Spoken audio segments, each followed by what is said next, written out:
வணக்கம் மகத்தோட நடந்து முடிந்த சட்டமன்ற தேர்தலில் விஜய் அவர்கள் வெற்றி பெற்று முன்னிலை நோக்கி அதாவது ஆட்சி அமைக்க பல யூகங்களை தேடிட்டு இருக்கிறாரு. இந்த நேரத்தில் பார்த்தோன்னா அணிகள் பார்த்தோன்னா அங்கங்கே கொண்டாடுறதுல பார்த்தோன்னா சந்தோஷமா பட்டாசு வெடிக்கணும், என்ஜாய் பண்ணோம்னா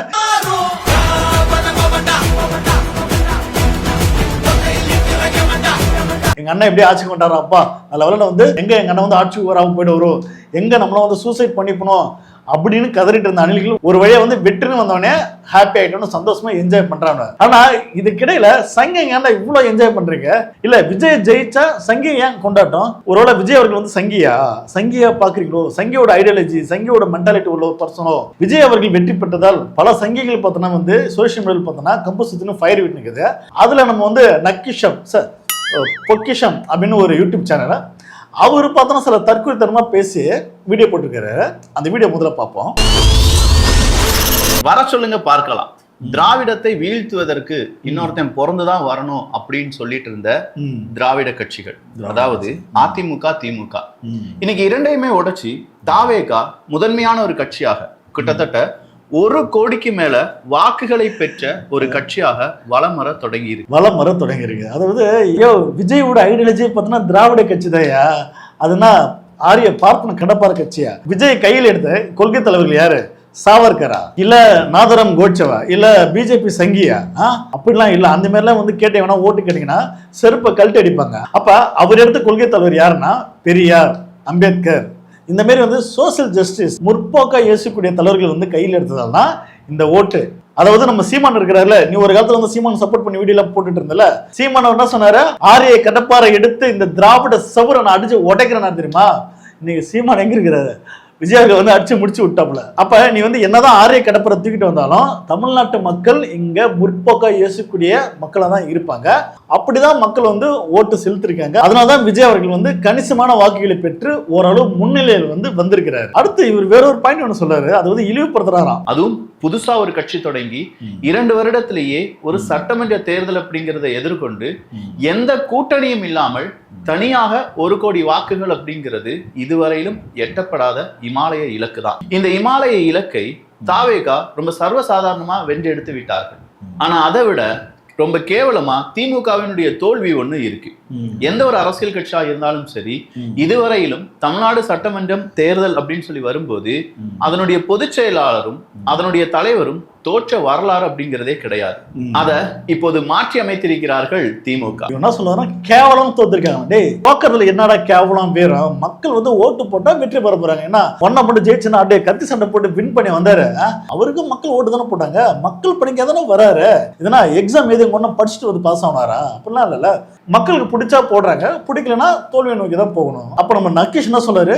விஜய் அவர்கள் ஜெயிச்சது இமாலய வெற்றி, அது ஒரு மிகப்பெரிய வெற்றி. கட்சி ஆரம்பிச்சு 2 வருஷத்துல விஜய் இவ்வளவு பெரிய வெற்றி கொடுத்திருக்காருன்னா அது சாதாரண விஷயம் இல்ல. உண்மையே சாதாரண விஷயம் இல்லதான். விஜய் அவர்கள் சினிமா மோகத்தை மக்கள்கிட்ட காமிச்சு அதை அறுவடை பண்ணிருக்கிறாரு. அதாவது இங்க ஆல்ரெடி பார்த்தோன்னா சீமான் திமுக மீதான திராவிடத்துக்கு புறம்பான சில பொய்யான கருத்துக்களை அவர் தலைவர் பார்த்தோன்னா ஏர் ஓட்டி விதைச்சு வச்சு அறுவடைக்கு காத்திருந்தாரு. அந்த நேரம் தலைவர் விஜய் அவர்களை குறிச்சு அர்த்தர் எடுத்துன்னு போயிட்டாரு. ஆனா ஒண்ணு, நீ இப்படி சொல்ற டிஎம்கே பார்த்தனா ரொம்ப கேவலமா தோத்துக்கிறேன்னு சொல்றியே. அவங்க ஒண்ணு கேவலமா தோக்கலையா? இந்த ஆட்சியுடைய எதிர்க்கட்சி தலைவர்கள் அவங்க ஒன்னும் டெபாசிட்லாம் இழந்து போய் உட்கரல. நீ சப்போர்ட் பண்றல, ஒரு சங்கியா நீ சப்போர்ட் பண்றல. உங்க அண்ணன் விஜய் அவர்கள் அவருன்னா பெரும்பான்மையில ஜெயிச்சிட்டாரா? மெஜாரிட்டி கூட வாங்கல, மெஜாரிட்டி சீட்டு கூட அவர் வின் பண்ண முடியல. அதாவது பார்த்தோன்னா 107 சீட்டு தான் பார்த்தோன்னா தலைவர் வின் பண்ணிக்கிறாரு. அப்ப தனி பெரும்பான்மையாகவே ஆட்சி அமைக்கிறதுக்கு அண்ணன் கிட்ட சீட்டு இல்லை. இப்ப என்ன பண்ண போறாரு அண்ணா? அவங்க காலில் கையில எப்படின்னா வாங்க சாமி அப்படின்னு சொல்லி ஆட்சி அமைக்கிறதுக்கு அண்ணன் பல ஏற்பாடுகள் செய்வார். அதாவது இப்ப பார்க்கிற செய்திகள் பார்த்தோன்னா காங்கிரஸ் கூட கூட்டணி வைத்து அண்ணன் ஆட்சி அமைக்கலாம் அப்படின்னு சில பேச்சுவார்த்தை போயிட்டு இருக்கு. மேபி காங்கிரஸோட சீட்டு எனக்கு குறைவா இருக்கிறதால அண்ணனால சீட்டு அமைக்க முடியலன்னா தலைவர் ஓடி போய் அண்ணன் பிஜேபி கால தான் விழ வேண்டிய ஒரு சூழல் இங்க இருக்கு. அதை முதல்ல புரிஞ்சுட்டு பேசியாயோ. வின்னிங்னா முதல்ல என்னன்னு தெரியுமா? போன முறை திமுக கவர்மெண்ட் எப்படி ஜெயிச்சாங்கன்னு எடுத்து வரலாறு எடுத்து பாரு. அதுதான் மெஜாரிட்டி வின்ன. ஏழங்கோட ஆட்சியை அப்படியே அடியோடு வெட்டி தூக்கி போட்டாங்க. அதாவது பார்த்தோன்னா 230 சீட்டு கிட்ட பார்த்தோன்னா மெஜாரிட்டியில பெரும்பான்மையில வெற்றி பெற்றாங்க. சோ வெற்றினா இதான் வெற்றி. அப்ப விஜய் அவர்களுக்கு 107 சீட்டு தான் கிடைச்சிருக்கு. திமுக கூட்டணிக்கு 74 சீட்டு வின் பண்ணிருக்காங்க.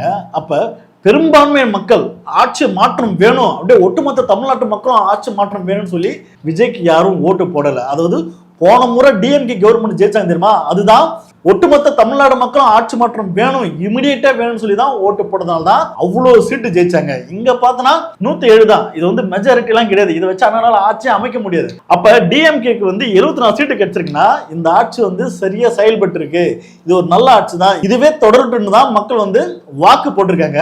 ஒன்னனுக்கு கிடைச்ச வாக்கெல்லாம் பார்த்தனா சில அறியாமல சில தற்கொலைகள் வேணா வந்து வாக்கு போட்டிருக்கலாம், இல்லைன்னா சினிமா மோகத்துல, இல்லைன்னா வந்து ஏதோ ஒரு அரசியல் கடுப்புல, அரசியல் புரிதல் இல்லாம ஒரு கடுப்புல வேணா விஜய்க்கு வேணா வாக்கு போட்டிருக்கலாம். ஒட்டுமொத்த தமிழ்நாடு மக்களும் போயிட்டு விஜய்க்கு ஓட்டு போட்டு ஆட்சி மாற்றம் வேணும்னு சொல்லலாம் யாரும் அப்படிலாம் ஓட்டு போடலடா.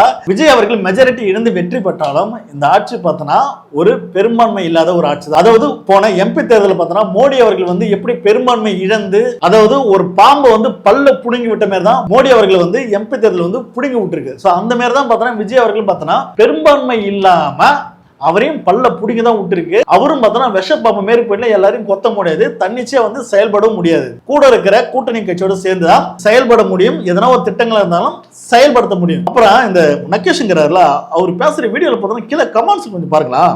அப்படியே பார்த்தோன்னா சங்கிகள், விஜய் ஆட்சியில கண்டிப்பா திருப்பரங்குன்றத்துல தீபம் ஏத்துறாங்கடா, விஜய் ஆட்சியில எப்படின்னா EWS எப்படின்னா கொண்டு வந்துறாங்கடா, விஜய் அவங்களுக்கு கண்டிப்பா வந்து மும்மொழி திட்டத்தை கொண்டு வந்துடுவாரா, மோடியோட திட்டத்தெல்லாம் விஜய் அவங்களுக்கு கொண்டு வந்துறான்னு சொல்லி கமெண்ட்ஸ் போட்டு அப்படியே சந்தோஷ அரிப்புல வந்து சுரிஞ்சு நிக்கிறாங்க. டேய் என்னடா நினைச்சு பேசுறீங்க, இதுனா நார்த் நினைச்சீங்களா? டேய் இது தமிழ்நாடுறா, பெரியார் பிறந்த பூமி. அதாவது இவனா திமுக கட்சி தான் பெரியார் கொள்கையை எடுத்து பேசிட்டு இருக்கு, பெரியாரோட ஐடியாலஜி ஃபாலோ பண்ணுது, பெரியாரோட கொள்கை சித்தாந்தத்தை வந்து மக்கள் மத்தியில் கொண்டு போயிட்டு சேர்க்குது அப்படின்னு நினைச்சுக்கிறாங்க. டேய் தமிழ்நாட்டில் உள்ள ஒவ்வொருத்தரும் பார்த்தோன்னா பெரியார் தான்டா, இது உங்களுக்கு தெரியாதா? உங்க அண்ணா விஜய் அவர்கள் இன்னைக்கு வந்து ஓட்டு வாங்கினாரு தெரியுமா, அவருக்கு கணிசமான ஓட்டு கிடைச்சதுக்கான காரணம் யாரு? பெரியார் தான்.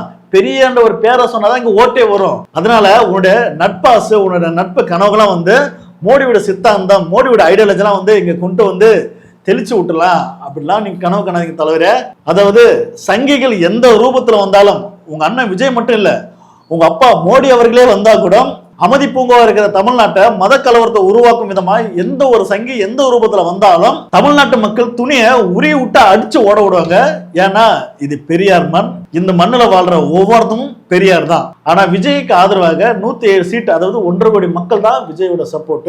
கிட்டத்தட்ட தமிழ்நாட்டில் 8 கோடி மக்கள் இருக்கிறாங்க. வாக்கு சதவீதம் பார்த்தோன்னா கிட்டத்தட்ட 3 கோடியிலிருந்து 4 கோடி ஓட்டுகள் பார்த்தோன்னா விஜய் வந்து ரிஜெக்ட் பண்ணியிருக்காங்க. விஜய் அவர்களுக்கு வந்து இன்னும் அரசியல் அனுபவம் தேவைப்படுது, அதனாலேயே தான் விஜய்க்கு வந்து மாற்றா வேற ஒரு கட்சிக்கு வந்து ஓட்டு போட்டிருக்காங்க. அதெல்லாம் கருத்தில் கொண்டு டிவிகே கட்சி சார்ந்த ஆட்களும் விஜய் அவர்களும் சிறப்பாக செயல்படுவார் என்றுதான் இங்க எதிர்பார்க்கப்படுகிறது. வீடியோ ரீதியா நம்ம சங்கி H ராஜா அவர் ஒரு போஸ்ட் போட்டிருக்கிறாரு, அந்த போஸ்ட் பார்ப்போம். சனாதன தர்மத்தை அழிக்க துடித்த திரிணாமுல் காங்கிரஸ் மேற்கு வங்கத்திலும், கம்யூனிஸ்ட் கேரளத்திலும், திமுக தமிழகத்திலும் அதிகாரத்தில் இருந்து அகற்றப்பட்டுள்ளது அப்படின்னு சொல்லி நம்ம H ராஜா ஆகிய சங்கி அப்படியே சந்தோஷப்படுறாரு. இனிமேல் வந்து பிஜேபி ஜாலியா உள்ள வரலாம், பிஜேபி அங்க வந்து எல்லா அதிகாரத்தையும் வந்து செயல்படுத்தலாம் அப்படின்னு சொல்லி பகல் கனவுல வந்து ஒரு போஸ்டர் போட்டுக்கிறாரு. அப்ப டிஎம்கே வந்து தமிழ்நாட்டுல வந்து ஆட்சியை இழந்தா அப்ப விஜய் அவர்கள் வந்து ஒரு சங்கியே கருதி பேசுறவரோ, விஜய் வந்து ஒரு பிஜேபியோட சங்கியோ, H ராஜா அவர்களுக்கு ஒன்னு சொல்ல கடமைப்பட்டிருக்க. திமுக நீங்க வந்து ஆளும் கட்சியா தானே பாத்துறீங்க, எதிர்கட்சியா நீங்க பார்த்தது இல்லையே. இனி வரும் காலங்கள்ல கண்டிப்பா பாப்பீங்க, வெயிட் அண்ட் சி.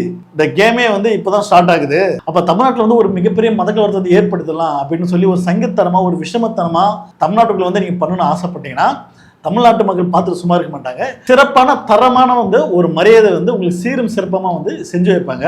ஏன்னா இது பெரியார் மண். விஜய் அவர்களுடைய 107 தொகுதி வெற்றிக்கு பிறகு சங்கிகள் வந்து சந்தோஷப்பட்டு ஆர்ப்பரிச்சு என்ன மாதிரி விஷமத்தனமான கமெண்ட்ஸ் எல்லாம் போடுறான்னு நீங்க பாத்தீங்கன்னா மறக்காம அதையும் கமெண்ட் பண்ணுங்க. இந்த வீடியோ பத்தின கருத்துக்கள் நீங்க என்ன நினைக்கிறீங்க மறக்காம கமெண்ட் பண்ணுங்க.